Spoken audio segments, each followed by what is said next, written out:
ভারতের প্রত্যন্ত এক গ্রামে অ্যালবিনিজম বা বর্ণহীনতার মতো বিশেষ জিনগত ত্রুটি নিয়ে জন্মগ্রহণ করা এক শিশুকে ঈশ্বর ভেবে পূজা করছেন ভারতীয়রা। সম্প্রতি এই ঘটনার একটি ভিডিও ফেসবুক, ইউটিউব, ইনস্টাগ্রাম ও এক্স হ্যান্ডেল সহ প্রায় সব ধরনের সামাজিক যোগাযোগ মাধ্যমে ছড়িয়ে পড়লে বিষয়টি নিয়ে পৃথিবী জুড়ে বেশ হাস্যরসের সৃষ্টি হয়।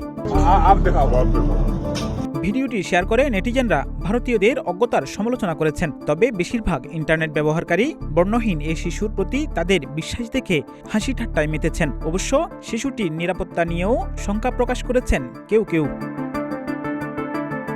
সোশ্যাল মিডিয়ায় ২০ সেকেন্ডের ওই ভিডিও নিয়ে মজার মজার কথা বলছেন ব্যবহারকারীরা। কেউ বলছেন শিশুটা তো বাঁচলো, এবার তারা চাইলে একটা নিজস্ব ধর্ম তৈরি করতে পারে। আবার কেউ জানতে চাইছেন ঈশ্বরকে কুলে নেওয়া বা শূন্যে ছুঁড়ে খেলা করা যায় নাকি। আরেকজন বলছেন যতক্ষণ না তারা ওই শিশুর কোনো ক্ষতি করছে ততক্ষণ পূজা করতেই পারে।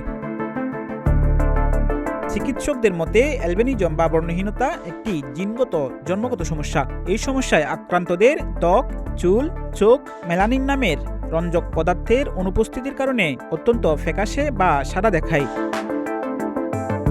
এদিকে ইন্টারনেটে ছড়িয়ে পড়া ভিডিওটির তথ্য মিথ্যা বলেও দাবি করছেন কেউ কেউ। ডেস্ক নিউজ, প্রতিদিনের বাংলাদেশ।